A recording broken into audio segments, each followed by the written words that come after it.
यशिवो नामरूपाभ्यां या देवी सर्वमंगला तयो संस्मरणात् पुंसां सर्वतो जयमंगलम மண்ணில் நல்ல வண்ணம் வாழலாம் வைகளும் எண்ணில் நல்ல கதிக்கு ஆதம்போர் குறைவிலை கண்ணில் நல்லகதுரம் கழுமல வளநகர் பெண்ணில் நல்லாளுடன் பெருந்தகை இருந்ததே. திருச்சிற்றம்பலம். நம பார்வதி பதையே. தென்னாடுடைய சிவனே போற்றி. எல்லாம் வல்ல உமையொருவாகன் மனோன்மணி மகாசதாசிவ பெருமானுடைய பெருங்கருணை திருவருளும் குருவருளும் துணை நிற்க இன்றைய தினம் திருப்பைஞ்சேலி என்று பிரசித்தமான அனுக்கிரக மூர்த்தியாக எழுந்தருளி இருக்கின்ற அமிர்தமருத்துஞ்சய சுவாமியினுடைய திருத்தலத்தினுடைய திருப்பைஞ்சேலி திருத்தலத்தினுடைய சிவாச்சாரியார்கள் இல்லத்திலே இளையவர் ராஜா சிவாச்சாரியார் கஜப்பிரியா தம்பதிகளுடைய செல்வகுமாரன் சிரஞ்சீவி தேஜோ சம்பத்தினுடைய உபநயன பிரம்மோபதேச வைபவம், அதனுடைய அங்கமாக அஜிதாகமம் நூல் வெளியீடு ஆகிய அற்புத நிகழ்வுகள் இங்கு நிகழ்ந்து கொண்டிருக்கின்றன. இதற்கு முன்பு பேசிய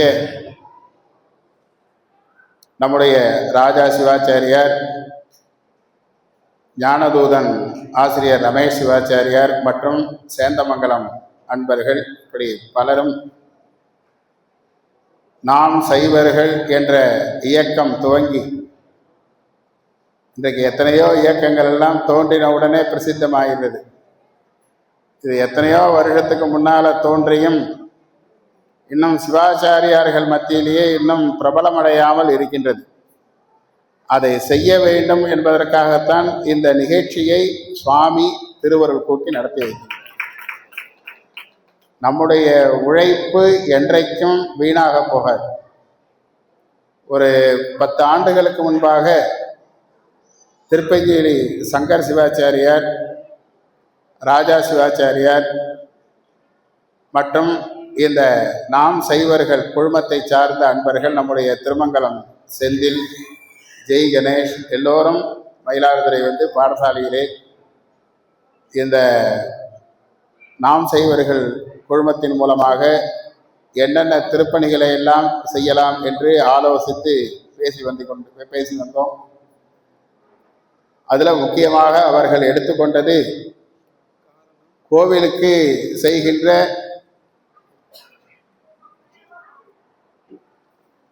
உழவார திருப்பணியை மையமாக வைத்து இந்த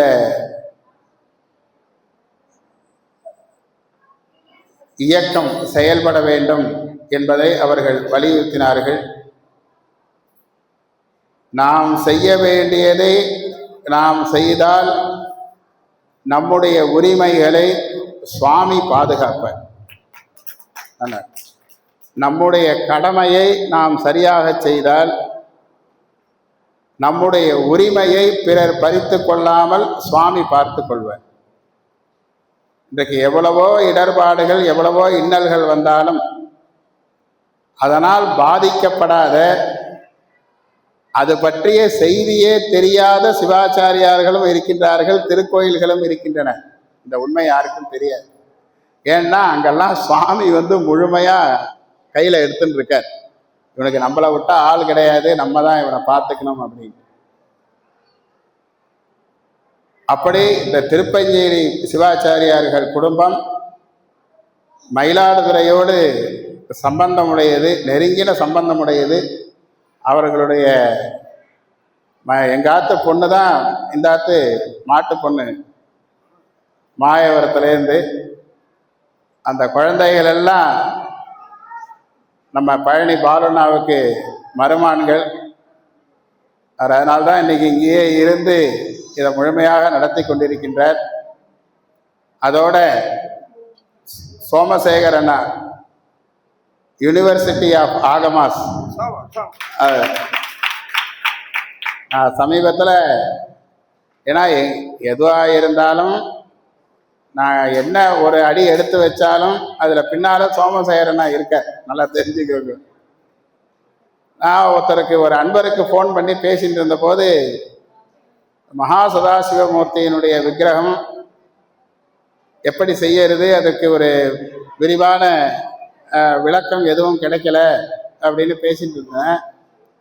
அவர் ஒரே வார்த்தை சொன்னார், உங்கள்கிட்ட ஆகம பல்கலைக்கழகத்தையே நீங்கள் கையில் வச்சுட்டு இருக்கீங்க, நாங்களாம் அதை பற்றி பேசவே முடியாதுன்னு போனை வச்சுட்டார். ஏன்னா அது சோமசேகரனா அதில் தலையிட்டு இருக்காருங்கிறது எல்லாருக்கும் தெரியும். எங்களுடைய குருநாதர் சிவபுரம் சிவாச்சாரிய சுவாமிகளுக்கு அடுத்ததாக அந்த நிலையிலே இருந்து அவருடைய நட்சத்திரத்தோடு எங்களை ஆட்படுத்தி வருகின்றவர் சிவஸ்ரீ சோமசேகர் சிவாச்சாரியார் அவர்கள். அவர்களுக்கு என்னுடைய நமஸ்காரங்களை தெரிவித்து மகிழ்கின்றேன். மற்றும் நம்முடைய அன்பர்கள் காரைக்கால் வேத சிவாகம பாடசாலை முதல்வர் சர்வேஸ்வர சிவாச்சாரியார், திருநள்ளாறு கோடீஸ்வர சிவாச்சாரியார், திருப்பஞ்சேரி ஆலய நிர்வாக அலுவலர் அவர்கள் மற்றும் நம்முடைய அன்பர்கள் பலர் இங்கு வருகை தந்திருக்கின்றார்கள். பின்னால பெரிய படை என்னை காத்து நின்றுருக்கு, நாம் செய்வர்கள் படை. எல்லா இதில் என்னன்னாக்க நல்ல செய்திகள்லாம் இவர் சொன்ன போது சொன்னார். அதாவது இன்னைக்கு எத்தனையோ மொபைல் எத்தனையோ பேரில் வந்தாலும் அது எல்லாமே அமெரிக்காவில் ஏதோ ஒரு இடத்துலேருந்து தயாராகி தான் வருது. எத்தனை பாடசாலைகளில் எத்தனை குருகுலத்தில் படித்திருந்தாலும் எல்லாரும் சிவாச்சாரியார்கள் என்ற ஒரு குடையிலே ஒன்றிணைய வேண்டும் என்ற ஒரு அற்புதத்தை இந்த காலத்தில் ஒற்றுமை என்பது மிக அவசியமான ஒன்றாக கருதப்படுகின்றது. ஏனென்றால் ஒரு 30 ஆண்டுகளாகத்தான் இவ்வளவு பாடசாலைகள். அதற்கு முன்பாக 1941, 42 தருமபுரத்தில் ஒரு சிலபஸ்லாம் போட்டு எங்கள் குருநாதர் 24வது குருமகா சன்னிதானத்தினுடைய ஆதரவோடு அங்கே பாடசாலை ஆரம்பிச்சு. அதுதான் பாடசாலைக்குன்னு சிலபஸ் போட்டது முதல்ல 5 ஆண்டு திட்டம். அதுக்கு இன்னைக்கு கிட்டத்தட்ட ஒரு 70-75 வயசு தாண்டிடுது. அல்லூர் மாமா அடுத்தது காஞ்சி பீடாதிபதிகளுடைய அனுகிரகத்தோட அல்லூரில் பாடசாலை துவங்கினார். இந்த 2 பாடசாலையும் மொத்தத்தில் ஒரு 30-60 குழந்தைகள் படிச்சுட்டு இருந்தார். வேற எங்கேயும் பெரிய பாடசாலைகள்லாம் எதுவும் கிடையாது.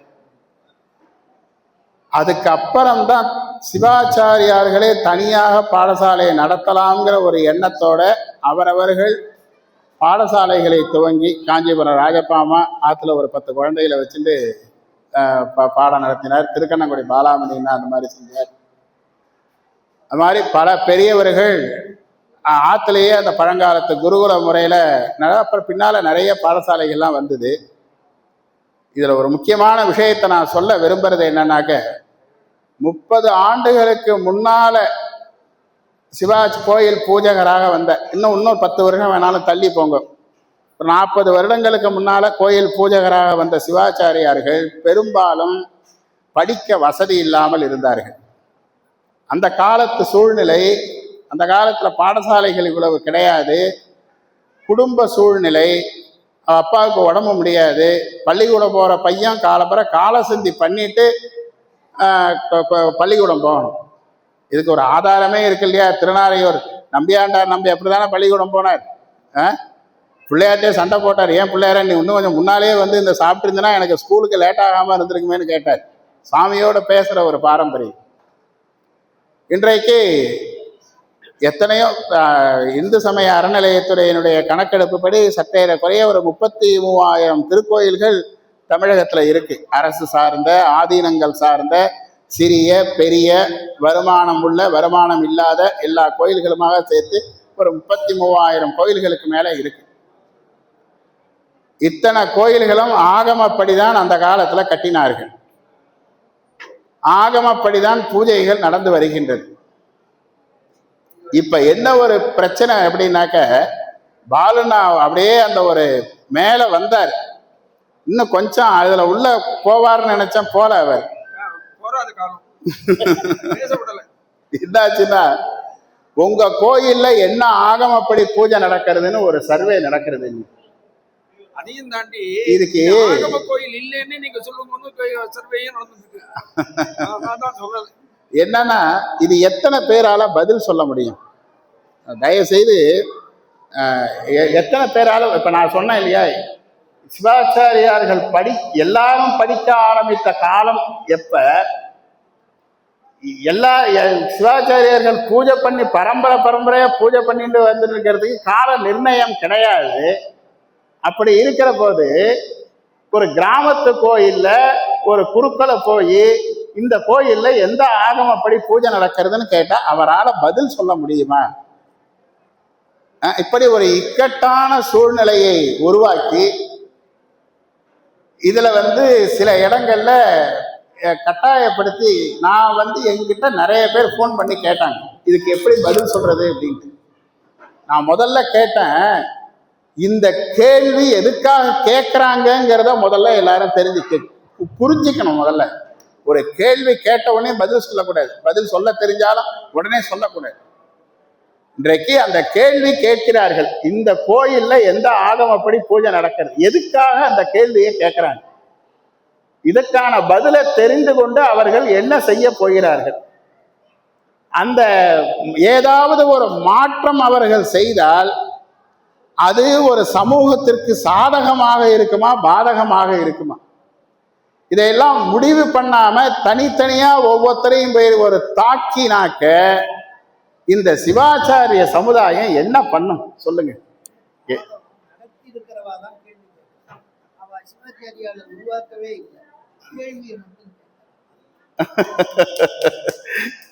திருவிளையாடல் படத்துல சொல்லுவான்ல, எனக்கு கேட்க மட்டும்தான் தெரியும் சொல்ல தெரியாது அப்படின்ட்டு. கேள்வி கேட்க மட்டும் தெரிந்தவர்கள் கேள்வி கேட்கிறாங்க, ஆகமத்தை பத்தி தெரியாதவர்கள் கேள்வி கேட்கிறாங்கிற ஒரு அபாயத்தை சோமசேகரனா சொல்றாரு. ஏன்னா ஒரு முக்கியமான பிரச்சனை, நான் இப்ப சமீபத்துல திருப்பூர் போயிருந்தேன், அங்க இந்த பிரச்சனை ரொம்ப பெரிய அளவுல வந்துட்டு இருந்தது. அதனால இதனால என்ன சாதிக்க விரும்புகின்றார்கள்? ஏன்னா இன்னைக்கு எவ்வளவோ நீண்ட கால திட்டத்துல சில பேர் ஒரு கணக்கெடுப்பு நடத்தலாம், இப்பையிலேருந்து ஆரம்பிக்கலாம், ஒரு டாக்குமெண்ட்டை கலெக்ட் பண்றது, கலெக்ட் பண்ணி கடைசியா இந்த ஆகமங்கிற வார்த்தையை ஜீரோவாக்கி வேற ஏதாவது ஒரு மாற்று திட்டத்தை உள்ள கொண்டு வரத்துக்கு முயற்சிக்கலாம். அதுக்கான ஆதாரமா குறுக்கல்களே கையெழுத்து போட்டு கொடுத்துருக்காங்களே, நாளைக்கு காமிக்கலாமோங்கிற ஒரு பயம் எங்கிட்ட இருக்கு. இதைத்தான் நான் என்னை கேட்டவர்கள்ட்ட பூரா நான் சொன்னேன், தயவு செய்து நீங்க இப்ப பதில் சொல்லாதீங்க, கொஞ்சம் வெயிட் பண்ணுங்க. சில பேர் உடனே சொல்றாங்க, தாண்டவம் விக்னராஜஞ்ச மூலபேரம் உமாபதிம் இப்படி இருந்தா அது காமிகாகமம், விநாயகம் என்னது விக்னேசம் தாண்டவம் செய்வ கணேசம் தாண்டவம் செய்வ மூலபேரம் உபாதகம் இருந்தா இது காரணாகமம், இப்படி எல்லாம் ஒரு மேலோட்டமா விஷயத்தை தெரிஞ்சுட்டு பதில் சொல்லி யானையை பார்த்த மாதிரி. எனவே இன்றைக்கு இந்த நூல் வெளியீடு ஏதோ ஒரு காலம் கருதி மற்ற எவ்வளவோ விஷயங்கள் புத்தகங்களாக வெளியிட இருக்க வேண்டிய சூழல்ல நம்முடைய சங்கர் ராஜா சகோதரர்கள் அஜிதாகமத்தை வெளியிட்டிருக்கிறதுக்கு சுவாமியினுடைய திருவுள்ளம்தான் காரணம்ங்கிறத நான் ஏதோ என்னுடைய உணர்வு பூர்வமாக சொல்றேன். அஜிதம் அப்படிங்கிறதுக்கு ஒரு அர்த்தம் பார்ப்போம். ஜிதன்னா மற்றவங்க நம்மளை ஜெயிச்சுட்டாங்கன்னு அர்த்தம். அஜிதன்னா நம்மை யாரும் ஜெயிக்க முடியாது அப்படிங்கிறது அர்த்தம். அஜித்னு தானே பேர் வச்சுக்கிறாங்க. இன்னைக்கு அந்த பேரை சொன்னா உடனே பசங்களுக்கெல்லாம் புரியும். அபராஜிதன்னு பேரு. அபராஜிதன் மற்றவர்களால வெல்ல முடியாதது அபராஜிதங்கிற சொல்லுக்கு அர்த்தம். அஜித அப்படின்னு சொன்னாக்க இதே அர்த்தம் தான், பிறரால் நம்மை வெல்ல முடியாது. நம்மை வெல்ல முடியாத ஒரு நிலை என்னன்னு கேட்டா, நான் நம்முடைய சமூகத்தை பற்றியோ ஒரு ஜாதியை பற்றியோ சொல்லவில்லை. மேன்மைகள் சைவ நீதி விளங்குக உலகம் எல்லாம் என்றுதான் உமாபதி கச்சப்பி சிவாச்சாரியார் சொல்லியிருக்கிறாரே தவிர மேன்மைகள் அர்ச்சகர் சமுதாயம்னு சொல்லலை, மேன்மைகள் சிவாச்சாரியார்கள்னு சொல்லலை, சைவ நீதி என்று சொல்லுகின்றார். அந்த சைவ நீதி என்பது எங்கே இருக்கிறது என்று கேட்டால், மணிவாசக பெருமானுடைய சிவபுராணம் சொல்லுகின்ற பொழுது அவர் சொல்லுகின்றார், நீ தோன்றா துணையாக இருந்து எல்லாராலையும் நீ வாழ்ந்து கொண்டிருக்கின்றாய், நீ எல்லோருடைய வாழ்க்கை முறைகளையும் நெறிப்படுத்துகின்றாய் எம்பெருமானே, அதற்கு நீ கருவியாக எதை வைத்துக் கொண்டிருக்கின்றாய் என்றால் ஆகமம் என்பதை ஒரு கருவியாக வைத்துக் கொண்டு அனைத்து உயிர்களையும் வழி நடத்துகின்றாய், வாழ்க்கையை நெறிப்படுத்துகின்றாய், இவ்வளவு கருத்துக்களையும் உள்ளே வைத்து சொல்கின்றார். ஆகமம் ஆகி நின்று அன்னிப்பான் தாழ்வாழ்க என்று. இங்கு அன்னித்தல் என்று சொன்னால் காப்பாற்றுதல், உடனிருந்து காப்பாற்றுதல். 3 சுழி என்ன, நீங்க 2 சுழி என்ன கொண்டா அர்த்தம் வேறையா போயிடும். ஆகையினால நம்மை அன்னிப்பான். எப்படி ஆகமம் என்ற ஒரு கருவியை, ஒரு சாதனத்தை, ஒரு ஞான பொக்கிஷத்தை கையிலே வைத்துக் கொண்டு நம்மை காப்பாற்றி கொண்டிருக்கின்றான். எனவே மீண்டும் சொல்லுவது, நம்முடைய கடமையை நாம் சரியாக செய்ய வேண்டும். கடந்த காலத்தை விட்டுவிடுங்கள். இனி வரும் காலத்திலே நம்முடைய அனுஷ்டானங்களை, நம்முடைய பூஜைகளை குறைவர செய்வோம், ஆச்சார அனுஷ்டானங்களை காப்பாற்றுவோம். அப்படி இருந்தாலே போதும். நம்மிடத்துல சுவாமியினுடைய அனுகிரகத்தினால தனியா ஒரு ஆற்றல் ஒண்ணு நம்ம கிட்ட வரும். நல்லா என்னுடைய உணர்வு பூர்வமாக சொல்றேன். நானும் எவ்வளவோ நம்ம யாரும் இதுவரையில தொந்தரவும் பண்ணல, நம்ம யாரும் ஜெயிச்சதும் கிடையாது. காரணம் சுவாமியோட நாம் மனம் ஒன்று இருப்பதுதான் அதற்கு ஒரே காரணம். நம்ம கோயிலுக்கு போறோம், நம்ம போறபடி போனாக்க தானா விலகி நிற்பாங்க. நம்ம ஒரு ஆச்சாரியனுக்கு உண்டான லட்சணம் இல்லாம கோயிலுக்கு போனேன். நான் அதை சொன்னா பாதி பேர் என்னை அடிப்பேன். என்ன குடுமி வச்சுக்கணும், ருத்ராட்ச மாலை, பஞ்சகச்சம், விபூதி குங்குமத்தோட நீங்க மடியா கோயிலுக்கு போங்க. மக்கள் தானா வழிவிட்டு உங்களுக்கு விலகி நின்று உங்களுக்கு வழி விடுவாங்க. என்ன இது மரபு சார்ந்த விஷயம், அவங்க ரத்தத்துல ஊர்ன விஷயம். ஐயா வரார், மேலப்படாதீங்க நகருங்க அப்படின்னு. நாம் போய் என் மேலப்படாத நகர்ந்து நெல்லுன்னு சொன்னா தீண்டாமையை புகுத்துறான்னு சொல்லி என்னை அரெஸ்ட் பண்ணிடுவாங்க. தீண்டாமை வேற, ஆச்சாரம் வேற.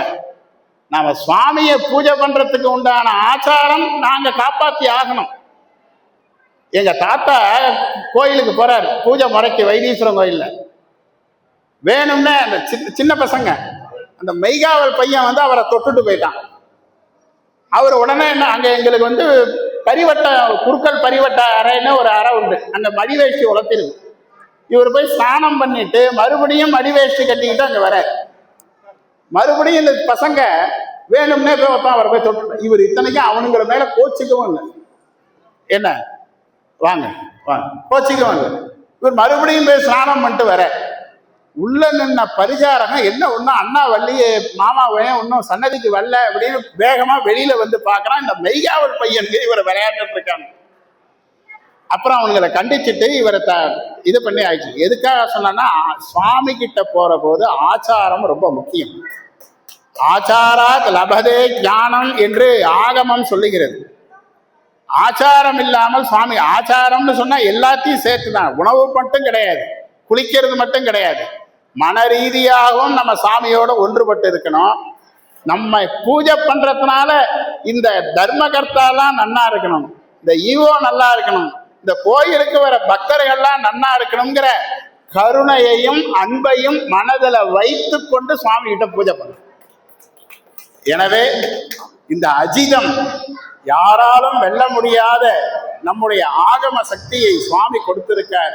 அது என்றென்றும் நம்மை காப்பாற்றும் என்று உங்களுக்கு எம்பெருமானுடைய திருவடிகளை எண்ணி வாக்குறுதியோட, இன்னைக்கு வாக்கு கொடுக்கிற நாள்ல இன்னைக்கு வாக்குறுதியோட வாய்ப்பளித்த வேற்றுமைக்கு நன்றி கூறி, நம்முடைய உபநயனமாகி இருக்கின்ற குழந்தை திருப்பஞ்சேரி குடும்பம் பெரிய குடும்பம், ஆச்சார சீலர்கள். அவங்க வேதத்திலையும் அவர்களை அதுல பெரிய பண்டிதர்கள் அதுல இருக்காங்க. என்ன அமெரிக்காவில் இவருடைய பெரியப்பா பையனா, பெரியப்பா பையன் ஞானஸ்கந்தன்னு இங்க திருப்பஞ்சலி தான். அவரை கண்டாலே அங்க உள்ள வைதிக எல்லாமே பயப்படுவார். வேதத்துல ஒரு முழுமையான பண்டிதர் அவர் தம்பி முத்துக்குமார் சேந்திராபாத் முருகன் கோயில்ல 2 வேளை சாணம் மட்டும்தான் அந்த கோயிலுக்கு பூஜை பண்ணுவார். 2 வேளை தலை குளிக்கணும். அவரோட தம்பி நம்மாத்து மாப்பிள்ளை மணிகண்டன், அவரும் யூஎஸ்ல இருக்கார்.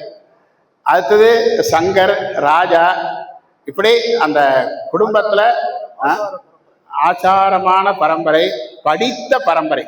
நல்லா சொல்றது, படிக்கணுங்க. நம்முடைய தகுதி படிப்பு தான். நீங்க படிப்பு இல்லாம, தகுதி இல்லாம இன்னைக்கு நீங்க என்ன வேஷம் போட்டாலும் அது கண்டிப்பா சுவாமி ஒரு நாளைக்கு சாயத்துல நனைஞ்ச நரி மழையில நனைஞ்சி ஏமாந்து போன மாதிரி ஒரு குடத்துல சாயம் கலந்து வச்சிருந்தாங்க. அதுல போய் ஒரு நரி குதிச்சிடுது. நான் தான் இந்த காட்டுக்கு ராஜான்னுது. அது கலரை பார்த்து எல்லாம் பயந்துது. ஒன்று மழை பெஞ்சது, அது கலரெல்லாம் கரைஞ்சி போயிடுது. அது எல்லா மிருகங்களும் அதை அடிச்சு தின்னுடுது. அதுபோல நம்முடைய ஆத்ம பலம், நம்முடைய தகுதி. நான் முக்கியமாக சிவாச்சாரிய இளைஞர்களுக்கு நான் முக்கியமாக சொல்ல விரும்புவது, நம்முடைய ஆத்ம பலத்தை பெருக்கிக் கொள்ளுங்கள். ஸ்வச்ச பாரத்ங்கிறார் நரேந்திர மோடி. நாம தனித்து நின்று செயல்படுவதற்கான ஆற்றலை பெருக்கிக் கொள்ளுங்கள். நாம எந்த சூழ்நிலையிலையும் நாம தனியாக நிற்க வேண்டும். யாரையும் சார்ந்து நிற்கிறதுக்கு சுவாமி நம்மை படைக்கல. நல்லா தெரிஞ்சுக்கங்க, சுவாமி நம்ம படைத்தது நாம் சுதந்திரமாக சுவாமியை பூஜை பண்றதுக்கு தான். அதற்கு வேத ஆகமங்களை படிக்க வேண்டும், ஆச்சார அனுஷ்டானங்களை கடைபிடிக்க வேண்டும், ஆத்ம பலத்தை பெருக்கிக் கொள்ள வேண்டும், அன்பையும் கருணையையும் பெருக்கிக் கொள்ள வேண்டும். நாம் இன்னைக்கு ஒரு மேல்நிலையில இது வரைக்கும் பேசின ஒரு முக்கியமான விஷயம் என்னன்னா, மக்களை கவனிக்க வேண்டும், பக்தர்களை கவனிக்க வேண்டும். கோவிலுக்கு நம்ம எந்த சூழ்நிலையில இருந்தாலும், உச்சிகாலம் ஆயிருக்கும், மணி 12:30, காலம்பரலன்னு சாப்பிட்டுருக்க மாட்டோம், பசி வயத்த கிள்ளும். ஒரு குடும்பத்தோட ஒருத்தவங்க ஒரு அர்ச்சனை எடுத்து சாமி ஒரு அர்ச்சனை பண்ணி கொடுங்கம்பாங்க. பாப்பா நான் இவ்வளவு நேரம் காலம்பரல இங்க நின்று உனக்கு ஒரு வேலை கிடையாதா அப்படின்னு சொன்னா அந்த மக்களுடைய மனது என்ன பாடுபடும்? ஒன்று, நாம கடுப்படித்ததனால ஏற்படுற மனக்காயம். 2வது சகுன நிமித்தம். அவங்க சுவாமியா நினைச்சு நம்ம கிட்ட வராங்க. நீங்க அவங்கள்ட்ட கோபப்பட்டீங்கன்னா தெய்வ குத்தம் நமக்கு ஏதோ வந்துடுத்து போல இருக்குன்னு அவங்க அழுவாங்க. எனவே பக்தர்களை நாம அன்போட அவர்களுக்கு பணி செய்ய வேண்டும். நல்லா தெரிஞ்சுங்க, பக்தர்களுக்கு பணி செய்ய வேண்டும். குறிப்பாக இந்த ஜாதி வித்தியாசங்களை எல்லாம் கடந்து கீழ்த்தட்டு மக்களிடத்திலே ஆன்மீகத்தை கொண்டு செல்ல வேண்டும். அது குருக்களுடைய முக்கியமான கடமை. நான் இன்னும் கீழே இறங்கி சொல்றேன். இன்னைக்கு ஒதுக்கி வச்சிருக்க சமுதாயத்துல பல காலமா ஒதுக்கி வச்சு பின்னால ராஜாஜி அதெல்லாம் உள்ள விட்டாருன்னா சொல்றாங்க. 1000 ஆண்டுகளுக்கு முன்னால ராமானுஜர் உள்ள கொண்டு வந்து விட்டார். ஹரிஜனர்களை உள்ள கோயிலுக்குள்ள ஆலய பிரவேசம் பண்ணி வச்சார். ஞானசம்பந்த பெருமான் ஒரு கோயிலுக்கு பாடுறதுக்காக போறார். அப்ப அங்க அந்த உயர்ந்த ஜாதிகள் மட்டும்தான் அந்த கோயிலுக்கு போவாங்க. சட்டுன்னு அந்த கோயில் பேர் ஞாபகம் இல்ல. அவர் கூட திருநீலகண்ட யாழ்ப்பாணர் அவர் கூட வர பாணர் ஜாதி அவங்க கோயிலுக்குள்ள வரக்கூடாது. ஞானசம்பந்தர் அவரை கையை பிடிச்சி அழிச்சுக்கிட்டு கோயிலுக்குள்ள அழிச்சிட்டு போனாராம். அனைத்து ஜாதியும் ஆலய பிரவேசம் பண்ணி வச்ச முதல் ஆச்சாரியர் ஞானசம்பந்த பெருமான். ராமானுஜர் இவர்களெல்லாம் வாழ்ந்த பூமியில நாம வாழ்ந்துட்டு இருக்கோம். இன்னும் இந்த ஜாதியை பத்தி பேசிட்டு நேரத்தை வீணாடிச்சுட்டு மக்களை குழப்பிண்டு இல்லாம எல்லாரையும் வம்மின்கால் முந்துமின்கால் மாணிக்கவாசக பெருமான் கூப்பிடுறார். எல்லாரும் வாங்கோ, முந்துங்கோ, இங்க அருமையான பழம் இருக்கிறது, இந்த பழத்தை சாப்பிடுங்கள், இது ஞான பழம், இது எம்பெருமான் சிவபெருமான் எழுந்திருக்கின்ற திருத்தலம்னு சொல்லி எல்லாரையும் கூப்பிடுங்க. எல்லாரையும் அரவணைச்சு நம்முடைய இந்து சனாதன தர்மத்தை போற்றி பாதுகாக்க வேண்டிய கடமை சிவாச்சாரிய மரபிலே இளைஞர்கள் கையிலே இருக்கின்றது. அது நடக்குமா சாத்தியமா என்று நினைத்திருந்தேன். இன்றைக்கு அது சாத்தியம். சத்தியம் கைகூடும் என்ற நம்பிக்கையோடு, ஏன்னா இந்த இளைஞர்களுடைய எழுச்சியை பார்க்கின்ற பொழுது மிக மகிழ்ச்சியாக இருக்கின்றது. அவர்கள் அத்துணை பேருக்கும் என்னுடைய அன்பான ஆசீர்வாதங்களை தெரிவித்து வாய்ப்பளித்த பேற்றுமைக்கு நன்றி கூறி அமைகின்றோம். திருச்சிற்றம்பலம்.